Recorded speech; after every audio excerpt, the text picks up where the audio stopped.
稍微肥一点。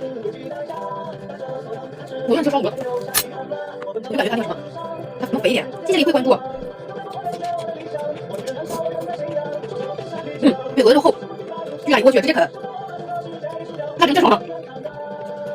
我就说嘛，我就说嘛，你在外面了，你那是有烤乳猪，你那时候在小店里面吃过一个烤乳猪，不知道现在有没有，可香了呀。